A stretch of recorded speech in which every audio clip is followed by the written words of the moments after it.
तत्सवितुर्वरेण्यं भर्गो देवस्य धीमहि धियो यो नः प्रचोदयात्। त्वमहिना पिता वसु त्वं माता शतक्रतु बभूविथ अधाते सुम्नमीमहे। ॐ यां मेधां देवगणा पितरश्चोपासते तया ममध्वमेधयाग्निमेधाविनं कुरुष।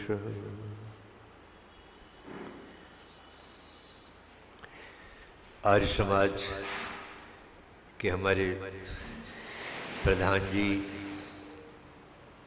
और मंत्री जी श्री श्यामलाल जी, कोषाध्यक्ष हमारे श्री सत्यनारायण जी, कर्मठ हमारे कार्यकर्ता श्री त्रिलोक जी और उपस्थित सभी बहुत ही धार्मिक जिज्ञासु प्रवृत्ति के हमारे सभी श्रोता बंधु, पूजा की मात्र शक्ति। अभी बहुत सुंदर तरीके से गीत के माध्यम से हमने भाव सुने। हमारे प्रिय श्री पुरोहित युवा श्री कैलाश जी से बहुत अच्छा लगा। ये उनको विधा काफ़ी मैं जानता हूँ, पहली बार भी जब मैं आया था तभी ये जानकारी हुई थी कि उन्हें संगीत में भी भजन आदि गाने में दक्षता प्राप्त है। ईश्वर से यही कामना करते हैं प्रभु इसी प्रकार से स्वस्थ रहें और समाज की अपनी सेवाएं निरंतर जीवन में अधिक से अधिक समय तक ये कर सकें, ऐसी भावना हम इनके साथ रखते हैं। जैसा कि कल चर्चा की पिछले दिनों में भी कि तत्व ज्ञान की दृष्टि से हमने ईश्वर के स्वरूप को समझा और अभी भी जो भजन सुन रहे थे उसमें भी यही भाव थे कि ईश्वर के सही स्वरूप को ना जानकर कैसी कैसी कल्पनाएं लोग कर लेते हैं, की गई हैं और उसी से समाज में भ्रांति पैदा होती है और समाज विभाजित हो जाता है। हमारे यजुर्वेद के 40वें अध्याय में भी एक मंत्र आया है, तदे जति तन्नई जति तद दूरे तद्वंत के तनरस सर्वस्व तदु सर्वस्व वाहिता। अर्थात उस परमात्मा की और हमारे साथ जो क्या स्थिति है, बोले इसका इस रूप में अलंकारिक भाषा में प्रयोग करें तो कहते हैं कि वो दूर भी है और पास भी है ना, दूर भी है और पास भी है। और कहा कि वो सूक्ष्म भी है और बहुत बड़ा भी है। ऐसी जो शक्ति है परमात्मा, उसी ओर इशारा हो रहा, तदे जति तन्नई जति, और वो स्थिर भी है और गतिशील भी है। तो ऐसी जो सत्ता है, इस प्रकार के अलंकारिक भावों को लेकर तो वैदिक दृष्टिकोण से ही उसको समझा जा सकता है। और बार बार जो हमारे मन में जो एक भाव पैदा होता है, क्योंकि हम वस्तु के प्रति आकर्षण जब होता है जब उसका आकार प्रकार रूप रंग देख लेते हैं आँख से, पर ये उसका विषय नहीं है। दिक्कत तो यही आ रही है ना कि जो परोक्ष है, परोक्ष की जो चीज़ है उस पर हमारे मन में श्रद्धा नहीं पैदा होती सामान्य स्तर पर। उसके लिए ज्ञान की आवश्यकता पड़ती है, साधना की जरूरत पड़ती है, तब व्यक्ति को ये पता लगता है कि नहीं। और इसी को देखो हमें सावधान करने के लिए हमारे ऋषियों ने कुछ संकेत भी किए हैं। परोक्ष प्रिया सोही देवा प्रत्यक्ष द्वेषः। अर्थात अब हम ईश्वर स्तुति प्रार्थना उपासना में भी प्रजापत्य वाला जो मंत्र है उसमें भी उसका भाव स्वामी ने भावार्थ लिखा है ना, इन उन, है ना। इन उन का क्या मतलब है ये कई बार पूछते हैं लोग, इन उन जो स्वामी जी लिख रहे हैं तो इन उनका क्या अभिप्राय। इन उनका अभिप्राय यही है कि प्रत्यक्ष और परोक्ष संसार में जो पदार्थ हैं हमारा उनके साथ क्या संबंध है, प्रत्यक्ष और परोक्ष है। तो हम प्रत्यक्ष को तो बहुत जल्दी समझ लेते हैं क्योंकि वो आँख का इंद्रियों का विषय है, पर परोक्ष में जो सत्ताएं हैं जो हमारी इंद्रियों से बाहर हैं उनके समझने के लिए थोड़ा विवेक चाहिए, बुद्धि चाहिए, है ना। तो यही स्थिति है। अब एक उदाहरण से, एक वैज्ञानिक उदाहरण से देखो आप, मैं अपनी बात समझाता हूँ। कितने विषय ऐसे हैं जो हमारी रेंज से बाहर हैं, इंद्रियों के। ये जो कान भगवान ने हमें दिए हैं ना, अब इन पर ही मैं एक दिन विचार कर रहा था। एक पत्रिका आई थी, उसमें एक लेख छपा था वैज्ञानिकों का। तो उसमें लिखा था कि ये जो पृथ्वी है अपनी कीली पर जो घूम रही है, इसकी कितनी स्पीड है? 31 किलोमीटर प्रति सेकंड। एक सेकंड में 31 किलोमीटर की गति से घूम रही है। तो वैज्ञानिकों ने बताया खोज कर कि उसके घूमने से अंतरिक्ष में जो घर्षण हो रहा है, घर्षण समझते हो, रगड़ से जो घर्षण हो रहा है, उस घर्षण से इतना शोर हो रहा है, आवाज हो रही है कि अगर ये हमारे कान उस घर्षण की आवाज को पकड़ने लग जाएं तो क्या होगा? पागल हो जाएंगे, कानों का पर्दा फट जाएगा, इतनी आवाज हो रही है। पर देखो आप ईश्वर की रचना देखिए, उसकी कृपा देखिए कि उसने, वो शोर हो रहा है अपनी जगह, उसको नकारा नहीं जा सकता, आवाज हो रही है, लेकिन हमारे कान उसको नहीं पकड़ते और हम अपने ठीक से जीवन जी रहे हैं। और उसे अगर पकड़ने लग जाए तो हमारी हालत क्या हो जाएगी? कल्पना करके देखो आप। इसी प्रकार से जब ये लेख मैंने पढ़ा तो थोड़ा विचार करने लगा इस पर, और मैं सोचने लगा कि ये तो ऊंची आवाज की बात हुई। अगर लो फ्रिक्वेंसी नीची आवाज पकड़ने लग जाए हमारे कान, तब क्या होगा? लो फ्रिक्वेंसी का ये मतलब है कि इस समय इसी वायुमंडल में कितनी आवाजें घूम रही हैं, जरा सा ध्यान देने की तो बात है। कितनी आवाजें, 300 से ज्यादा तो टीवी के चैनल घूम रहे हैं, उनकी आवाजें हैं।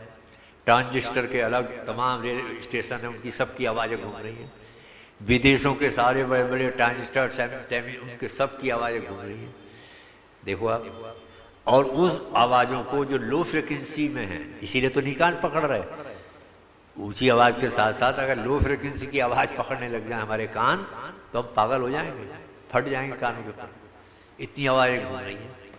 पर देखो परमात्मा की विशेषता, उसने हमारी कान में ऐसे बनाए, ऐसा मसाला लगाया कि ये ना ऊंची आवाज को सुनते हैं ना नीची आवाज को सुनते हैं। जितनी हमारे लिए आवश्यक है उतना सुनते हैं। अब हम ये कहें कि साहब उस ऊंची आवाज तो है ही नहीं क्योंकि हमारे कान नहीं सुनते, या हम कहें साहब वो नीची आवाज है ही नहीं जो कि हमारे कान नहीं सुन रहे, तो ये तो सत्य नहीं है ना।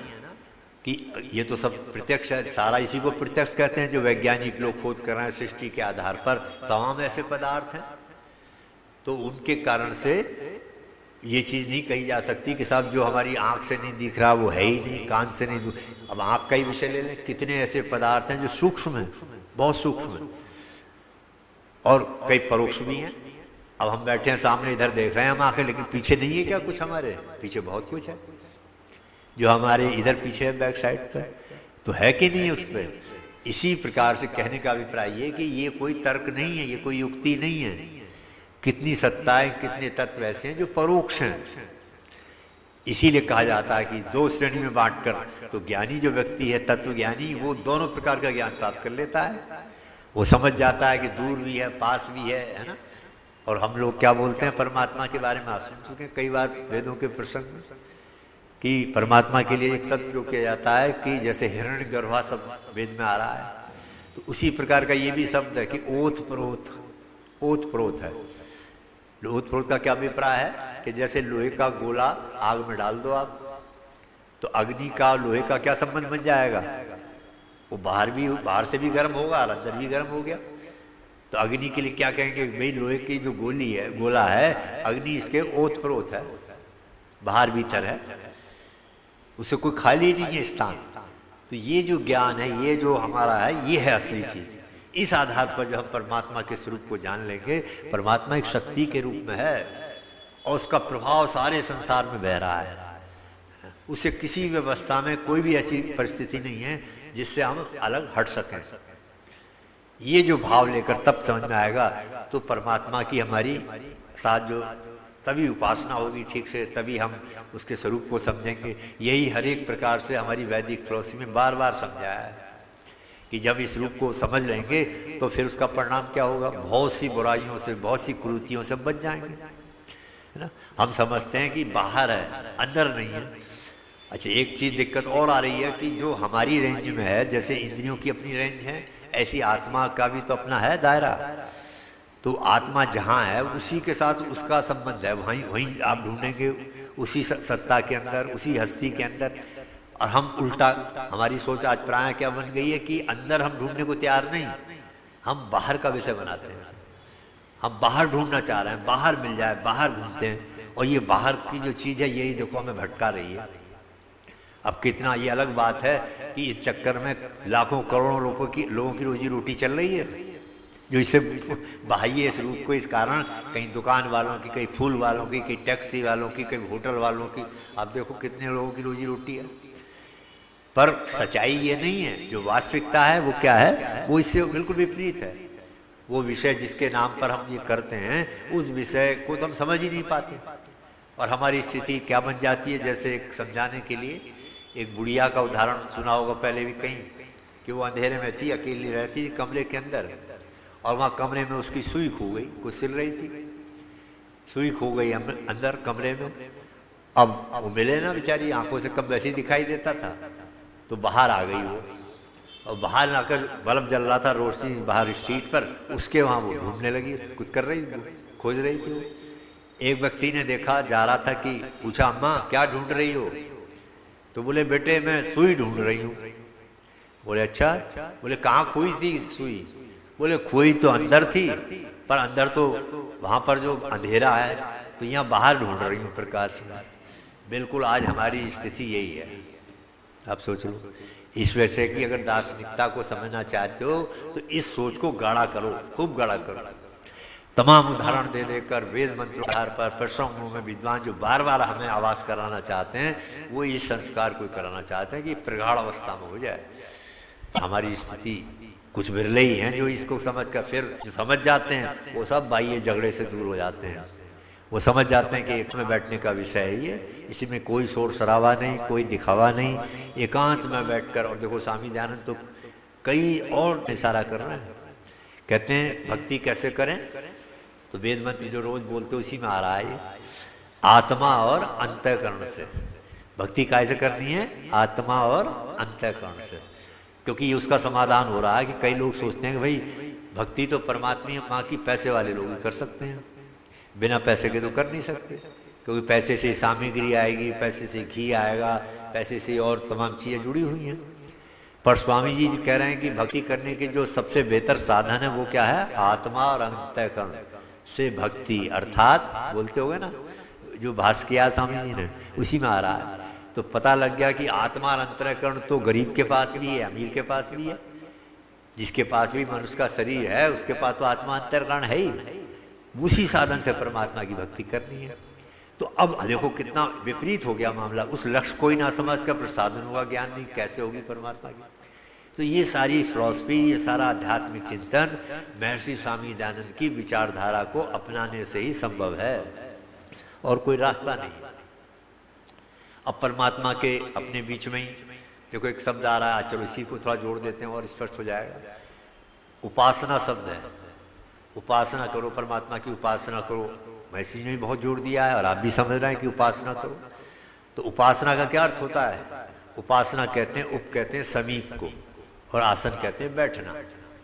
ईश्वर की उपासना को जब कहा जा रहा है तो इसका मतलब है ईश्वर के पास बैठना, उसके निकट जाना, इसका अभिप्राय है उपासना से। तो अब यहाँ ये प्रश्न पैदा होता है कि जो शब्द बता रहा है उपासना का अभिप्राय क्या है, कि इसका मतलब है कि उस सत्ता से जिसके हम पास बैठना चाहते हैं, है ना, जिसके करीब, उसमें और हमारे बीच में कोई दूरी है। समझ गया? तभी तो मैं कह रहा हूं उपासना करो। अब कैलाश जी वहां पीछे बैठे हैं, मैं कहूं भाई कैलाश जी यहाँ आओ, मेरे पास आओ, या मैं इनके पास जाने की बात कहूं, तो क्या हो रहा है? इसका मतलब पहले से ही ये विदित हो रहा है कि मेरे और इनके बीच में कोई दूरी है। तभी अगर दूरी नहीं होती तो मैं क्यों कहूंगा भाई उपासना करो, मेरे पास आओ। समझ रहा है मेरी बात को दार्शनिक? अर्थात मैं बोली इसलिए रहा हूं कि वहां पहले से कोई दूरी है। भाई इसी बात को समझो। अब जब प्रश्न आ गया कि भाई दूरी, ऐसे हम कहते हैं भगवान की उपासना करो, ईश्वर की उपासना करो, इसका मतलब वहां भी ईश्वर और हमारे बीच में कोई दूरी है। अगर उस दूरी को हम समझ लें तो हमारी दूरी अगर दूर कर देंगे तो हम निकट हो जाएंगे बिल्कुल, और उपासना हो जाएगी हमारी। तो जब ये प्रश्न आया तो अब विचार किया भाई दूरियां कितनी होती हैं, कितनी दूरी होती हैं। तो विद्वानों ने शास्त्रों के अध्ययन करने के बाद पता लगा कि 3 प्रकार की दूरियां होती हैं। पहली दूरी होती है, वो कहते हैं स्थान की दूरी। स्थान की दूरी का मतलब यह है कि जैसे मैं यहाँ आया हूँ, हमारे और हरिद्वार के बीच में यहाँ कितनी दूरी है, 1000 किलोमीटर की दूरी है। बनारस के और यहाँ के बीच में इतनी दूरी है, समझ रहे आप। तो इसी प्रकार से ये स्थान की दूरी होती है। तो क्या विचार कीजिएगा, परमात्मा और हमारे बीच में क्या स्थान की दूरी है ना? अब आप तो कह रहे हो नहीं है, लेकिन 90% से भी ज्यादा लोग इसी के तो शिकार हैं कि उन्होंने स्थान की दूरी तो मान रखी है परमात्मा से। हरिद्वार वालों से बात करो, आप वहाँ जाइए, बोले कहाँ जा रहे हैं, बोले बनारस काशी जा रहे हैं। मैंने क्यों, बोले वहाँ भगवान के दर्शन करेंगे, उपासना करेंगे। इसका मतलब हरिद्वार में नहीं है ना, उनकी यही सोच तो ले जा रही है बनारस। बनारस में आप वहाँ पूछो कि कहाँ जा रहे हो, बोले हरिद्वार जा रहे हैं। बोले क्यों, भगवान की उपासना करने के लिए, नाम वहाँ दर्शन कर। अब अरे अजीब स्थिति बन गई है। किसी ने देखो दूसरे आसमान पर बैठा दिया परमात्मा को, किसी ने 7वें आसमान पर बैठा दिया, है ना, कोई कहीं बैठ कर। ये क्या है, ये दूरी बना दी परमात्मा। यहाँ नहीं है, बाहर है। अब इसका प्रभाव देखो कितने साइड इफेक्ट हुए।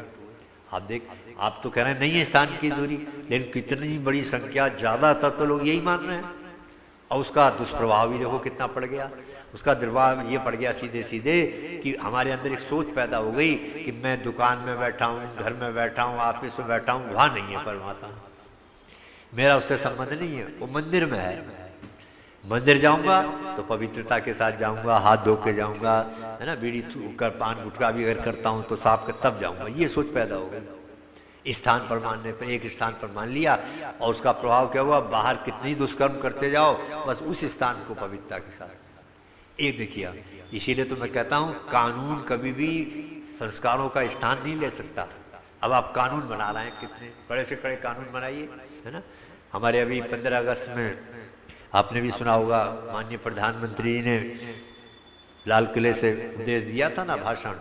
उसमें उन्होंने बहुत अच्छी अच्छी बातें कही बताई, लेकिन अंत में उन्होंने एक चिंता व्यक्त की थी, और फिर मैं जोड़ दे रहा हूँ, बहुत अच्छी बात थी उसकी। उन्होंने कहा आज हमारे देश के सामने 3 प्रमुख चुनौतियां हैं, 3। उन्होंने गुनाए तक कौन कौन सी है 3। पहले नंबर पर है भ्रष्टाचार, दूसरे नंबर पर है परिवारवाद, और तीसरे नंबर पर तुष्टीकरण। अब यही देखो, अब उसी दिन से हमने भी विचार करना शुरू कर दिया। हमारा भी कहीं पक्ष होता है तो आर्य समाज का हम रख देते हैं कि भाई इन तीनों में आर्य समाज की क्या भूमिका है, कैसे योगदान कर सकती है, क्योंकि हमारी संस्था, हम भी तो चाहते हैं देश की उन्नति हो, प्रगति हो, ये चिंता है। तो अब यही देख लीजिए भ्रष्टाचार। अब भ्रष्टाचार जो सबसे बड़ा शत्रु है, उसके लिए एक तो समाधान ये है, उसका इलाज के कानून बनाओ, कड़े से कानून बनाए, डरें लोग कि भाई अगर ये करेंगे तो जेल जाएंगे, है ना। अन्ना हजारे ने कितने दिनों चलाया आंदोलन कि लोकायुक्त बनेंगे, ये बनेंगे, लेकिन क्या हुआ उसका परिणाम, कोई विशेष प्रभाव नहीं आया। कई उत्तर प्रदेश स्टेट ने तो बनाया भी नहीं, वो फेल हो गया। तो ऐसी अब आप विचार कर रहे हैं तो कानून बनाएं, कानून हैं, लेकिन कानून के उसके लिए बहुत चीजें ऐसी हैं उसका कि तमाम एविडेंस चाहिए, गवाह चाहिए, ये सब, उसमें वो निर्णय हो ही नहीं पाता है। पक्षपात, फिर वो पावर आ जाती है सामने, है उसमें भी भ्रष्टाचार कई। पर हमारे पास जो क्या समाधान है, जो वैदिक फिलॉसफी है, जो अध्यात्म है, उसके पास क्या समाधान है, ये है समाधान कि परमात्मा को जब हम तो निकट मानते हैं बिल्कुल एकदम, उसके साथ हमारी स्थान की दूरी है ही नहीं, तो उसी कारण से हमारी और परमात्मा के बारे में क्या सोच है, हमारा उसके साथ कैसा संबंध है, उसके लिए देखो ऐसे समझो, उसके साथ ऐसा संबंध है कि लेस मात्र विचार आते ही मन में कोई अच्छा बुरा विचार हम करेंगे, तत्काल परमात्मा जान लेगा। हमारी ये है निकटता। इसीलिए तो हम कहते हैं कि कानून का जो नियंत्रण है वो क्या है, वो बाहर की इंद्रियों को कंट्रोल कर सकता है, प्रभावित करता है कि हमने हाथ से अपराध किए, वाणी से कुछ बोल दिया, दंड। लेकिन विचार, जो कर्म की शुरुआत कहाँ से होती है, अच्छा या बुरा, कर्म की शुरुआत सबसे होती है हमारे अंदर से। विचार उठता है मन, तो अंदर से जो विचार उठ रहा है मन पर, उस पर बाहर के कोई कानून का नियंत्रण नहीं है। और हमारी ये अध्यात्म विचारधारा कहाँ से नियंत्रित कर रही है, अंदर से कर रही है। कि जब अंदर से ही ये मेरे को विश्वास हो गया, ज्ञान है कि नहीं मेरे अंदर परमात्मा बैठा हुआ है, वो न्यायाधीश है, उसको मैं धोखा नहीं दे सकता। तो अगर गंदा विचार भी उठेगा उस पर ही कंट्रोल हो जाए एकदम। जब विचार की शुरुआत ही नहीं हो सकती वहां ये देख करके अंदर ईश्वर है मेरे, मैं किसी के बारे में गलत सोचूंगा, विचार करूंगा, देखूंगा तो मैं अपराधी बन जाऊंगा उसकी ना, और मुझे दंड मिलेगी उसकी व्यवस्था से। ये है देखो जिसका कोई जवाब नहीं है। ये शिक्षा, ये विद्या, ये संस्कार बचपन से ही समाज में दिए जाए, इसीलिए तब आगे बढ़ेगी बात। योग दर्शन भी देखो हमारा जहां से शुरू हो रहा है ना, वो भी इसी बात की पुष्टि कर रहा है, इसी ओर इशारा कर रहा है। अथ योग अनुशासनम पहला ही सूत्र है। अर्थात योगी बनना चाहते हो, साधक बनना चाहते हो, धर्मात्मा बनना चाहते हो, तो पहली शर्त क्या है? अनुशासन को समझो, अनुशासन में रहो, अपने जीवन को अनुशासित बनाओ। ये पहला प्रवचन है, पहला साधन है, पहली सीढ़ी है। अब यही प्रश्न पैदा होता है कि अनुशासन कहाँ होता है? अनुशासन के लिए क्या चीज आवश्यक है? अनुशासन वहां होता है जहां किसी का शासन होता है। घर में, परिवार में देखो आप, कहते हैं ये परिवार बहुत अच्छा है, सब लोग बड़े प्रेम से रहते हैं एक दूसरे का। आप देख लो वहां शासन होगा किसी का, वहां जो घर का मुखिया होगा, दादा दादी बड़ा, उसको, उसके कहने को सब मानते होंगे। शासन का मतलब ये मत समझ लेना कि डंडा देकर, नहीं, उसके द्वारा जो मर्यादित जीवन है, जो उसने अपने अच्छे गुण उसके जीवन के अंदर हैं, उसकी भावना ले हैं, उसका आदर करते होंगे, उसके अनुरूप चल रहे होंगे, तो आप समझ लो उसका शासन है वहां पर। इसीलिए तो बोलते हैं, ये प्रार्थना में जो लाइन आती है, ये कभी इस पर चर्चा करेंगे, धर्म मर्यादा चला कर लाभ दें संसार को। धर्म को तो समझते हैं, थोड़ा मर्यादा क्या होती है, तो ये मर्यादा वही है, इसी का नाम शासन है। कि जब परिवार में एक मर्यादा स्थापित थी, भगवान राम के परिवार की क्या मर्यादा थी? रघुकुल रीत सदा चली आई, प्राण जाए पर वचन न जाई। और इसी मर्यादा का पूरा परिवार आगे तक, पीढ़ियों तक उसका निर्वाह करता रहा। इसको कहते हैं शासन। तो ऐसे ही हम जब विचार करें, किसी विद्यालय में चले जाइए, वहाँ जिसको कहते हैं बड़ा डिसिप्लिन है, एकदम साफ ठीक, सब बच्चे तो आप देखना वहाँ की जो प्रधानाचार्य होगा उसका शासन होगा वहाँ। और उसका शासन जब ही होगा जब वो खुद भी अनुशासन में रहती होगी, समय से आएगी, टाइम से तो और भी आएंगे, अपने काम को ठीक से करती होगी ईमानदारी से, तो फिर कहने की जरूरत ही नहीं पड़ेगी। समझ गए? इसी प्रकार से शासन, अनुशासन के लिए क्या है? शासन चाहिए। अब इसी बात को बढ़ा लो या बढ़ाते रहो। तो हम जिस संसार में रहते हैं दुनिया में, तो क्या ये ऐसे ही चल रही है? इस पर भी तो किसी का शासन है। तो बस समझ जाओ आप, इसमें हम अनुशासन में तभी रह सकते हैं जब उस परमात्मा, उस शक्ति का शासन को हम अनुभव करेंगे, उसके हिसाब से अपने जीवन को चलाएंगे, तो हम अनुशासन में रहेंगे। इतनी साधारण सी बात ये आज देखो समझ में नहीं आ रही लोग। इसीलिए ही तो जरूरत पड़ती है परमात्मा की बात करने की, क्यों आवश्यकता पड़ी, अब कभी चर्चा करेंगे इस पर भी। तो ये सारे व्यवहारिक जीवन को प्रभावित करता है, केवल आत्मा के यही नहीं कि मोक्ष और मुक्ति के या उसी के लिए ये चीजें जरूरी हैं। ये हमारे व्यवहारिक जीवन में हमारा जीवन अच्छा बने, बुराइयों से दूर रहें, एक समाज हमारे एक दूसरे का शोषण ना हो, इसमें भी ये भूमिका निभाती है चीज। तो समझ गए? खैर संक्षेप कर दे रहा हूँ। स्थान की दूरी नहीं है, पर लोगों ने आज मान लिया स्थान की दूरी। अपनी बुराइयां छिपाने के लिए दो ही काम तो करते हैं लोग। अब मैं त्रिलोक जी की तरह काम नहीं कर सकता, भाग दौड़ नहीं कर सकता, तो मेरे सामने दो रास्ते होंगे, या तो मैं इनसे इतनी दूरी बना दूंगा और क्या कहूँगा, अरे भाई मैं तो साधारण आदमी हूँ, वो तो बहुत देवता आदमी है और बहुत भगवान की कैटेगरी में पहुँचा दूंगा, इतनी दूरी बना दूंगा कि मेरे पास ये आए ही ना अपने ऊपर कि यार मुझे भी वैसे ही करना चाहिए जैसे ये करते हैं। अगर मैं ये समान है तो फिर तो मुझे ये सामने आएगा ना, भी ये जैसे करते हैं मैं क्यों नहीं कर सकता। तो इसलिए मैंने इनको दूरी बना दी। आज यही तो हुआ, भगवान राम के जीवन चरित्र को हमने अपना नहीं, वैसा हम करना नहीं चाहते, तो क्या कर लिया, उन्हें दूर बना दिया। दूर इतना बना दिया कि भगवान, अरे बोले हम तो साधारण मनुष्य, वो तो भगवान है, तो हम कहाँ कर सकते हैं वो सब। समझ गए आप? इससे बुराई का जन्म हो गया। तो इसलिए कहा गया कि परमात्मा के जो स्थान की दूरी मान के पैदा किया समाज में, तो ये दोष पैदा हो जाएगा। और दूसरी दूरी क्या है? वो होती है काल की दूरी। दूसरी दूरी है काल। काल मतलब समय। जैसे भगवान राम को आज हुए कितने समय हो गए, तो भगवान राम के जीवन से हमारे 9 लाख, ये काल की दूरी हो गई। स्वामी दयानंद के और हमारे बीच में कितना समय हो गया ये काल के हिसाब से, तो लगभग 250 वर्ष हो गए। 200 वर्ष मनाया जा रहा है जयंती। तो कहने का अभिप्राय ये कि ये क्या है, ये समय। तो क्या परमात्मा और हमारे बीच में समय की दूरी है? काल की दूरी है क्या हमारे बीच में परमात्मा के? तो आपके कई के तो सिर हिल रहे हैं, पर बहुत लोग तो आज इसी को मानते हैं, बैठे इंतजार कर रहे हैं। कि कलयुग में जब सब बहुत बिगाड़ हो जाएगा, अधर्म फैल जाएगा, तो भगवान अवतार लेंगे यहाँ पर और तब ये सब ठीक कर देंगे। तो ये क्या हुआ, यानी हम बैठे हैं इंतजार में कि कलयुग जिसमें उसका पीरियड है उसके बाद में बोले नहीं।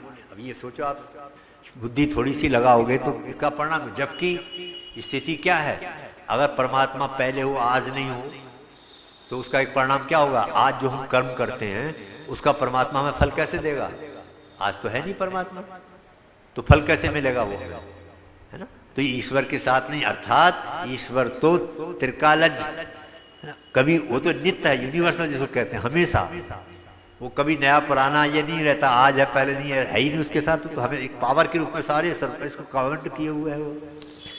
तो परमात्मा की जब ये स्थिति, तो काल की दूरी नहीं है, पर कुछ लोग अज्ञानतावश इसी अपने कर्तव्य को भूलकर ईश्वर पर छोड़ के बैठे हैं कि ईश्वर आएगा अवतार लेगा तब ये सब ठीक होंगी। तो ये क्या है, ये पहले थे आज नहीं हो सकता साहब, ये तो कलयुग है।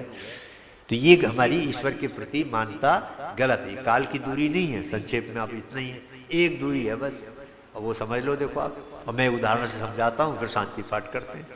एक बार मैं मुरादाबाद में जब कई कार्यक्रम में जाना था, मुझे सुबह सुबह ट्रेन पकड़नी थी, तो हमारे पिताजी रेलवे में थे, सर्विस करते थे, तो कोठी मिली थी, बगीचा था।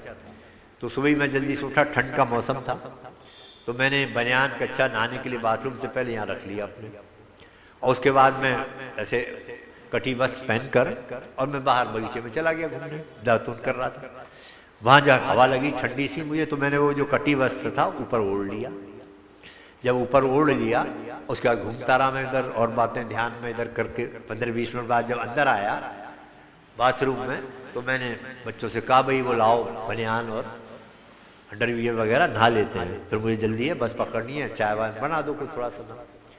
अब वो सारे बच्चे जो है अंडरवियर बनियान ढूंढने लगे कि कहाँ गई अंडरवियर, कहाँ गया बनियान। अब आप देखिए, अब मैंने कहा भाई देखो अब मुझे जल्दी जाना है, मैं रोज कहता हूँ वहीं रखना चाहिए जहाँ चीज। तो पत्नी कह रहे हमने रात शाम तो यहीं रख, मैं तो यहीं टांगी है खूंटी पर, कहाँ चली गई भाई। अब सारा घर जो है वो ढूंढने लगा, देखो उसको। उसके बाद में क्या हुआ कि उसी जो खूंटी यहाँ टांगते थे उसके नीचे बक्सा रखा हुआ था छोटा सा। तो मेरे में विचार आया कि ऐसा तो नहीं पीछे खूंटी से नीचे गिर गए हो, नीचे बक्से की बैक में। तो मैं ऐसे नीचे करके जो जैसे उसको नीचे देखने लगा, तो मेरे यहाँ रखा थे वो दोनों, फट से गिर गए यहाँ पर। अरे मैंने कहा ये तो यही रखे थे मेरे शरीर पर। अब आप विचार करो, वो बनियान के और मेरे बीच में काय की दूरी थी बताओ, वो तो मेरे ऊपर ही रखा था। क्या स्थान की दूरी थी या समय की दूरी थी कि पहले था अब नहीं है आगे, वो तो रखा ही मौजूद था। फिर किसकी दूरी थी, ध्यान की कह सकते हो। ध्यान नहीं था मुझे यहाँ रखा हुआ, है ना, इसको ही कह सकते हैं अज्ञान की दूरी।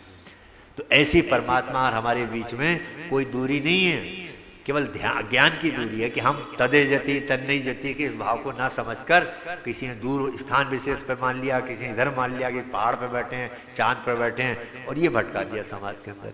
तो हमारे परमात्मा की अगर हमें उपासना का अभिप्राय लेना है, सभी बैठना है, तो ध्यान की प्रक्रिया के हमारे उसके बीच में कुछ नहीं है, कोई दूरी नहीं है, बस ध्यान की दूरी है।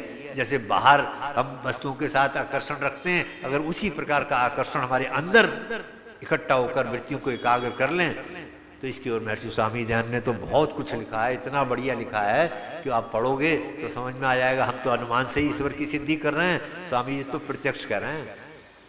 और ऋग्वेद भाषा को पढ़ो, वहां तो सीधा स्वामी जी लिख रहे हैं कि ये फेफड़ों के बीच में जो ये स्थान है अंगुष्ठ के यहाँ पर ध्यान लगाने से, खोजने से, स्वामी ने शब्द आप पढ़ोगे तो आपको मिलेगा, एक एक शब्द खोजना शब्द प्रयोग किया है। यहाँ पर खोजने से ईश्वर का, परमात्मा का अनुभव हो जाता है, दर्शन जिसको कहते हैं हो जाता है। तो असली जगह को हम छोड़कर इधर उधर भटक रहे हैं, भाग रहे हैं, इसी को स्वामी दयानंद सही तरीके से लाना चाहते थे। यही आप भी साधना करोगे तो इधर आपको सफलता मिलेगी। ओम द्यौ शांति अंतरिक्षं शांति पृथ्वी शांतिराप शांतिरोषधयः शांति वनस्पतयः शांतिर्विश्वे देवाः शांति ब्रह्म शांति सर्वगुण शांति शांतिरेव शांति सामा शांतिरेधि। ओम शांति शांति शांति ओम। जो बोले सो अभय सत्य सनातन वैदिक धर्म की जय। महर्षि देव दयानंद की जय। मर्यादा पुरुषोत्तम श्री रामचंद्र महाराज की जय हो। योगीराज श्री कृष्णचंद्र महाराज की जय हो। भारत माता की जय हो। गौ माता का पालन हो। आर्य समाज अमर रहे। वेद की ज्योति जलती रहे। ओम का झंडा ऊंचा रहे। सत्यार्थ प्रकाश पढ़ा करो। जीवन को न मोड़ दो। नशा करना छोड़ दो।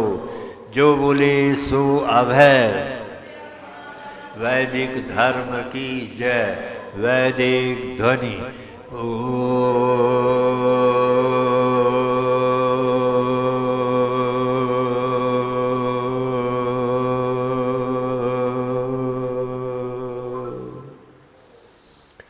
वैदिक अभिवादन। सभी को बहुत बहुत सादर धन्यवाद। नमस्ते।